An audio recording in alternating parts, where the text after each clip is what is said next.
حضرت برہان الدین غریب رحمت اللہ علیہ، آپ کی ولدیت اور سلسلہ نسب وہی ہے جو ان کے چھوٹے بھائی حضرت منتخب الدین زرزری زربخش کا ہے، کیونکہ یہ دونوں حضرت محمود ہانسوی کے فرزند ارجمند ہیں۔ آپ کی ولادت باسعادت 656 ہجری کو ہانسی کے شہر میں ہوئی۔ آپ کا نام برہان الدین، خطاب با یزید اور لقب غریب ہے۔ آپ سلطان المشائخ حضرت نظام الدین اولیاء کے خاص مریدوں میں تھے، جن کو اپنے مرشد کی طرف سے نہ صرف خلافت ملی تھی بلکہ آپ نے اپنا خرقہ اور دیگر تبرکات بھی عطا کیے تھے۔ آپ کے والد جناب محمود ہانسوی اور والدہ بی بی ہاجرہ عبادت گزار اور متقی پرہیزگار خاتون تھیں، اس لیے سعادت مندی اور ہونہاری کے آثار آپ میں بچپن ہی سے تھے۔ جب آپ کی عمر 6 برس کی ہوئی تو آپ نے تنہائی میں اللہ کا ذکر کرنا شروع کر دیا اور صوم و صلات کی پابندی کے ساتھ ساتھ جب آپ 13 برس کی عمر کو پہنچے تو اپنی خوراک گھٹا کر صرف 7 لقمے کر دی اور اسی وقت سے عہد کر لیا کہ میں اپنی ساری زندگی عبادت میں صرف کروں گا اور تجرد کی زندگی گزاروں گا۔ آپ کی ریاضت اور مجاہدے کا یہ عالم تھا کہ 25 برس تک عشاء کے وضو سے فجر کی نماز پڑھی اور 30 برس تک مسلسل روزے رکھے۔ فجر کی نماز کے بعد تسبیحات کے علاوہ 100 رکعت صلوات التحفہ اور 18 رکعت چاشت کی نماز ادا کرتے، پھر 3 سپارے قرآن مجید کے پڑھنے کے بعد زیارت قبور کے لیے جاتے اور 1000 مرتبہ سورہ اخلاص پڑھتے۔ عشاء کی نماز باجماعت تہائی رات کے بعد ادا کرتے۔ ذکر الہی اور مجاہدے کی وجہ سے آپ کا دل آئینہ تھا، کشف باطن میں ہر بات آپ پر عیاں ہو جاتی۔ ظاہر ہے جس شخص کے لیل و نہار خدا کی یاد میں گزرتے ہوں اس کو دنیا سے کیا کام۔ تاہم آپ کی والدہ بی بی ہاجرہ چاہتی تھیں کہ اور مردوں کی طرح آپ کا گھر بھی آباد ہو۔ آپ نہ ماں کے حکم کو ٹال سکتے تھے اور نہ یاد الہی میں کسی اور کو خلل ڈالنے کی اجازت دے سکتے تھے، لہذا آپ نے غذا میں اور زیادہ قلت کر دی، یہاں تک کہ آپ کی نقاہت دیکھ کر آپ کی والدہ نے یہ خیال ترک کر دیا۔ آپ کی کمزوری کا یہ عالم تھا کہ آپ آسمان کی طرف بڑی مشکل سے سر اٹھا سکتے تھے۔ آپ نے 19 برس کی عمر میں اور بعض روایات کے مطابق 29 برس کی عمر میں حضرت محبوب الہی سے بیعت کی اور فرمایا کہ میں نے اس بیعت سے پہلے خواب میں دیکھا تھا کہ میں ایک گہرے گڑھے میں گرا پڑا ہوں اور باوجود کوشش کے باہر نہیں نکل سکتا، یہاں تک کہ حضرت سلطان المشائخ نظام الدین اولیاء تشریف لائے اور اپنا ہاتھ آپ کے ہاتھ میں دے کر آپ کو اس گڑھے یا خندق سے نکال لائے۔ حضرت محبوب الہی نے یہ خواب سن کر تبسم فرمایا اور بڑی شفقت سے کہا، برہان الدین، ہم نے اسی دن تجھ کو اپنا ہاتھ دے دیا تھا جس روز تو نے یہ خواب دیکھا تھا۔ حضرت برہان الدین غریب نے سلطان المشائخ کی خدمت میں عرض کیا کہ حضور آپ کے پیر و مرشد بابا فرید الدین گنج شکر نے آپ پر بڑی عنایتیں کی ہیں، آپ ایک نظر عنایت مجھ پر بھی فرما دیں جس کا میں امیدوار ہوں۔ محبوب الہی نے جواب دیا، میں جانتا ہوں کہ تم امیدوار ہو، لیکن چاہتا ہوں کہ اور زیادہ امیدوار ہو، یعنی طلب بڑھاتے رہو جہاں تک طرف اجازت ہے۔ آپ کی اس طلب اور سلطان المشائخ کے اس جامع اور معنی جواب سے اندازہ ہوتا ہے کہ راہ سلوک میں سب سے اہم اور اصل چیز طلب ہے۔ آپ کا خطاب با یزید تھا۔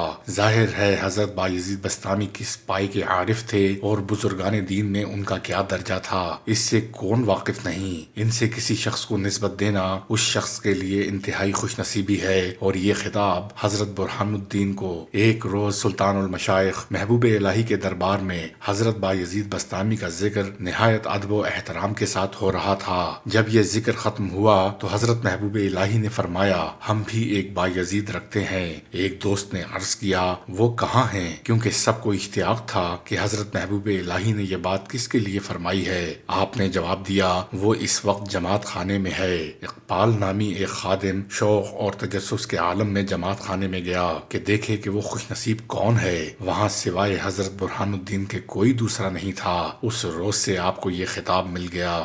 غریب کا لقب اس طرح مشہور ہوا کہ جب آپ اپنے وطن ہانسی سے دہلی تشریف لائے تو انتہائی سادہ، پرقناعت اور فقیرانہ زندگی بسر فرماتے۔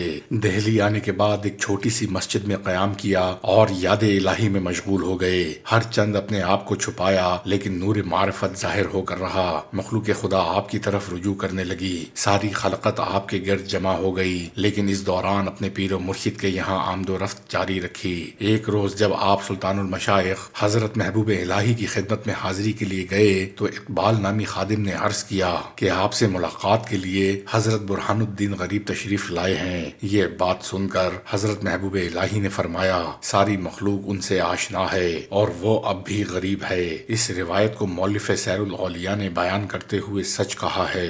اس کے بعد ان کے لقب غریب پر مہر صداقت ثبت ہو گئی۔ آپ کو اپنے پیر و مرشد سے والہانہ محبت تھی، یقین محکم اور عمل پہم نے آپ کو اپنے ساتھیوں میں امتیازی درجہ دے دیا تھا۔ ادب کا یہ حال تھا کہ آپ اپنے گھر میں ہوں یا حالت سفر میں کبھی غیاث پور کی طرف پاؤں پھیلا کر نہ لیٹتے نہ بیٹھتے اور نہ ہی ادھر کی طرف پشت کرتے اور نہ اس طرف منہ کر کے لعاب دہن زمین پر ڈالتے، کیونکہ غیاث پور ہی میں حضرت محبوب الہی کا مسکن تھا اور آخر میں مدفن بھی وہیں بنا۔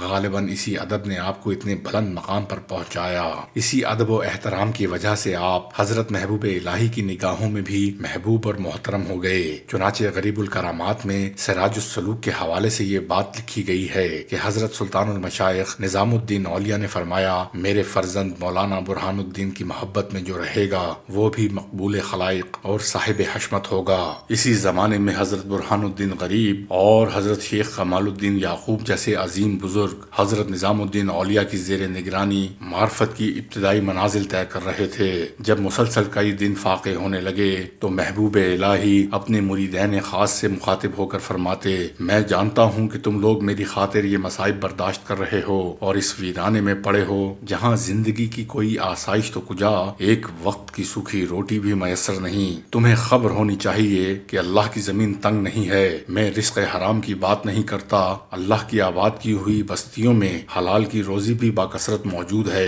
تم لوگ شریعت کے دائرے میں رہ کر بھی دنیا کی نعمتوں سے لطف اندوز ہو سکتے ہو۔ نہ ہموار زمین پر سوتے سوتے یقیناً تمہارے جسم دکھنے لگے ہوں گے۔ میں تمہیں خوشی سے اجازت دیتا ہوں کہ تم اپنی پشت کے لیے نرم بستر تلاش کر لو کہ یہ سب کچھ جائز ہے۔ میری طرف نہ دیکھو کہ مجھے تو ویرانے میں رہنے کی عادت سی پڑ گئی ہے، اور میں تمہیں اس بات کی بھی اجازت دیتا ہوں کہ اپنے شکم کو فاقہ کشی کی آگ سے بچا لو کہ اللہ نے تمہارے لیے بے شمار چیزیں حلال کی ہیں۔ میرے بھوکا رہنے پر نہ جاؤ کہ میرا بچپن اسی بے سر و سامانی میں گزرا ہے۔ میں تم سے بہت خوش ہوں اور رضا اور رغبت سے یہ بات کہہ رہا ہوں کہ میری خاطر اتنے آزار نہ اٹھاؤ۔ مجھے تمہاری بھوک اور نہ آسودہ زندگی کا خیال بہت پریشان کرتا ہے۔ میں تمہارے ظاہری سکون کے لیے اللہ سے شب و روز دعا کرتا ہوں، مگر ابھی اس کا وقت نہیں آیا۔ حضرت برہان الدین غریب اور حضرت مولانا کمال الدین یعقوب اپنی زندگی سنوارنے کے لیے تمام تکالیف برداشت کر رہے تھے، مگر یہ حضرت نظام الدین اولیاء کی اعلیٰ ظرفی تھی کہ اپنی ذات کو مریدوں کے آزار کا سبب قرار دیا۔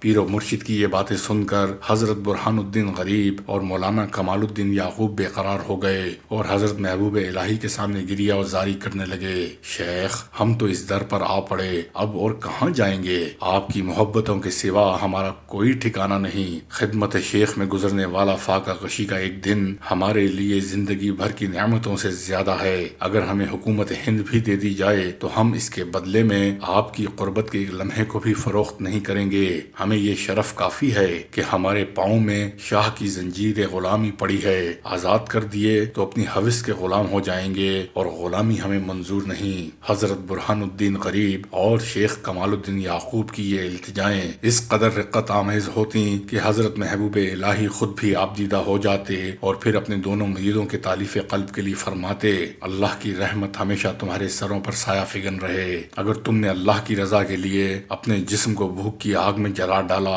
اور شعلہ عشق کی تپش سے نفس کو خاکستر بنا دیا تو پھر تم پر آتش دوزخ حرام ہو جائے گی۔ اس کائنات میں ایفائے عہد ہی سب کچھ ہے۔ جو لوگ اپنا عہد توڑ دیتے ہیں انہیں دنیا تو شاید حاصل ہو جائے مگر آخرت میں ان کے لیے شدید عذاب ہے، ناقابل بیان ذلت و رسوائی ہے اور بدترین محرومی و ناکامی ہے۔